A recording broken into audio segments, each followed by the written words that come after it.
Meus amigos, meus irmãos, boa tarde, boa noite.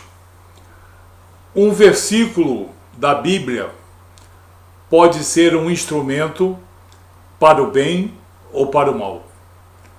Mas afinal de contas, um versículo pode servir para as duas coisas? Sim.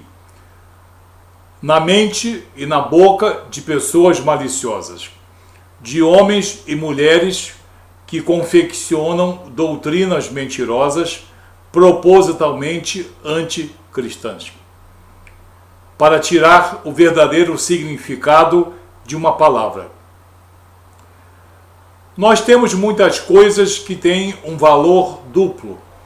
Uma lâmina muito afiada na mão de um assaltante se transforma numa arma extremamente perigosa e frequentemente mortal.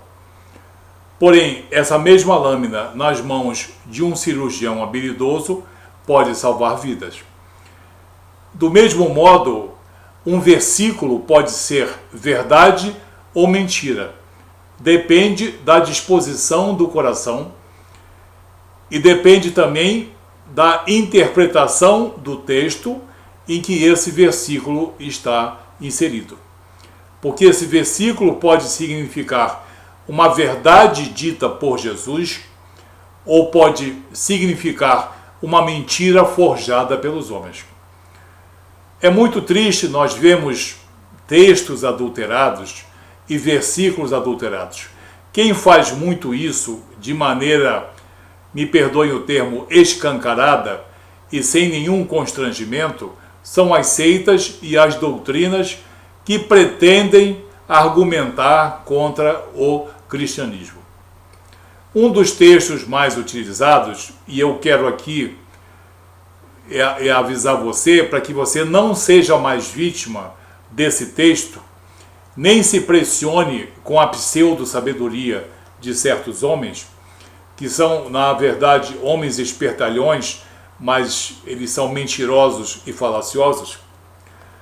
Um dos textos, ou melhor dizendo, um dos versículos mais explorados maliciosamente está no Evangelho de Mateus, capítulo 5, versículo 26. O que diz o versículo? Eu não vou falar por enquanto quanto ao texto. Eu vou ser específico quanto ao versículo isolado. Vamos ver qual é a consequência desse versículo isolado. Em verdade te digo que não sairás dali enquanto não pagares o último centavo, ou enquanto não pagares o último cêntimo. Esse texto é utilizado maliciosamente, de modo isolado, para sustentar duas heresias: a doutrina do purgatório e a doutrina das vidas sucessivas ou reencarnações. Esse versículo é propositalmente escolhido e citado publicamente como prova para uns de que existe o purgatório, uma, digamos, estação intermediária em que os amigos de Deus ficarão durante um tempo ali, pagando os seus pecados veniais. E quando pagarem o último centavo, dali sairão para as regiões celestiais. Mentira, porque não é essa a interpretação. E também purgatório é uma coisa que não existe. Se vocês lerem as parábolas de Jesus, se vocês lerem Lucas 16, vocês vão ver que não existe nenhum estágio intermediário para os pecadores. A segunda mentira é das vidas sucessivas, da chamada reencarnação, outra coisa inventada para, no caso, agredir o cristianismo. Nós sabemos que existe uma só vida e uma só salvação. E a doutrina que defende a reencarnação, ela é atenta obrigatoriamente contra a soberania e contra a obra soberana de salvação em nosso Senhor Jesus Cristo. Ela quer dizer que o homem só deixará as suas vidas sucessivas, pasmem, o homem só deixará as suas vidas sucessivas, os seus ciclos reencarnatórios, quando ele pagar o último centavo. Mentira, não existe nenhuma das duas coisas. Como não existe o purgatório, uma estação, digamos, intermediária, também não existem vidas sucessivas, não existe reencarnação. E ninguém sairá desse mundo na perfeição. A perfeição só existe em Deus. Quando nós formos justificados, quando nós somos justificados por nosso Senhor Jesus Cristo, ato soberano de Jesus, e quando nós fomos reconciliados com Deus, ato soberano de Jesus, nós seremos aceitos nas regiões celestiais em Cristo Jesus. Então, você viu aqui que o versículo 26, até não pagares o último centavo ou o último cêntio, é uma grande mentira, é uma grande falácia, quando o versículo é interpretado fora do seu texto, do seu contexto verdadeiro. Ele é utilizado maliciosamente por duas heresias, a do purgatório e a das vidas sucessivas. Agora, vamos inserir esse versículo dentro do texto. O que Jesus falou até chegar ao versículo 26? Vamos começar do versículo 22. Evangelho de Mateus, capítulo 5, do versículo 22 ao versículo 26. Jesus está falando de juízo de Deus, justiça de Deus e reconciliação. Eu, porém, vos digo que todo aquele que sem motivo se irá contra o seu irmão estará sujeito a julgamento, certo? E quem proferir um insulto a seu irmão estará sujeito a julgamento no tribunal. E quem lhe chamar tolo estará sujeito ao inferno de fogo. E tem gente que não crê no juízo de Deus. Ele fala aqui no inferno de fogo. Se, pois, ao trazeres ao altar a tua oferta, e ali te lembrares de que teu irmão tem alguma coisa contra ti, deixa perante o altar a tua oferta. Vai primeiro reconciliar-te com o teu irmão, e então, voltando, faze a tua oferta. Qual é o significado disso?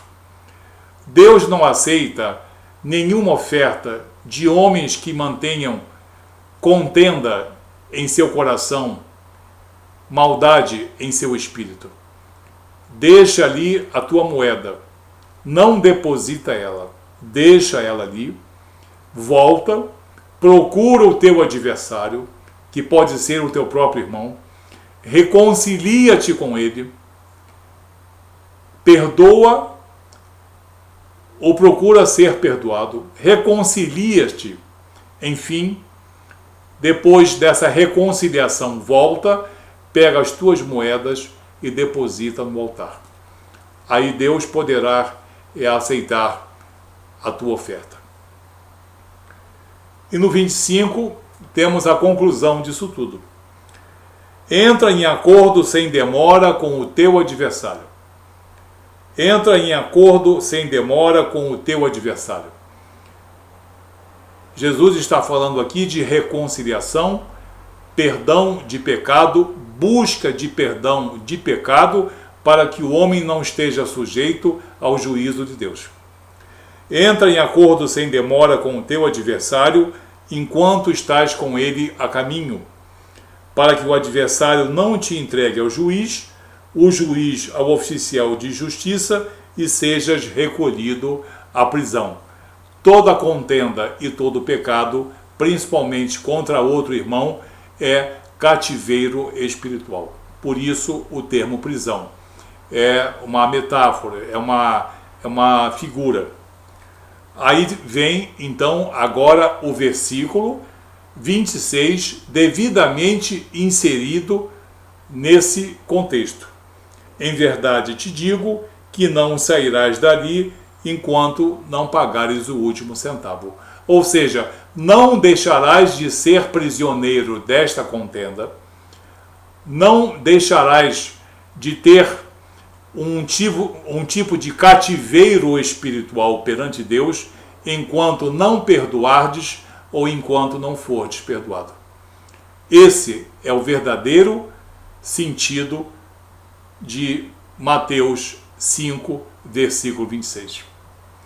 Você vê que uma palavra de sabedoria tão linda, dita pelo próprio Jesus, o Filho de Deus, ela tem um conteúdo maravilhoso quando ele é interpretado dentro do texto, dentro do contexto. Mas quando ele isoladamente é utilizado, ele serve para elaboração de heresia, de mentira e tentativa de sustentar doutrinas contra a obra perfeita salvadora de nosso Senhor Jesus Cristo. Assim você vê que a história do último cêntimo ou do último centavo é uma grande mentira se for lido fora do seu real significado. Nenhum apoio aqui às vidas sucessivas e muito menos apoio ao pressuposto purgatório. O que Jesus está falando aqui é que não te deixes cativo espiritualmente mantendo um débito com o teu irmão ou com o teu adversário. Busca o perdão, busca a reconciliação. E não saias dali até que seja pago o último débito. Nenhuma contenda deve haver entre as pessoas, principalmente entre aqueles que são salvos em nosso Senhor Jesus Cristo. Não se deixe enganar por textos ou por versículos, principalmente versículos fora do seu contexto. Versículos fora do seu contexto são motivo de pretexto para sustentar heresias contra a obra salvadora de Jesus. Então, no Evangelho de Mateus, capítulo 5, versículo 26, nós temos aqui um versículo que dentro da sua contextualidade é uma verdade de Jesus, mas fora da sua contextualidade é uma grande mentira, é uma grande falácia e é uma grande heresia. Que Deus te abençoe, saiba examinar muito bem as Escrituras Sagradas e não se satisfaça com a primeira interpretação. Que Deus abençoe você em nome de Jesus.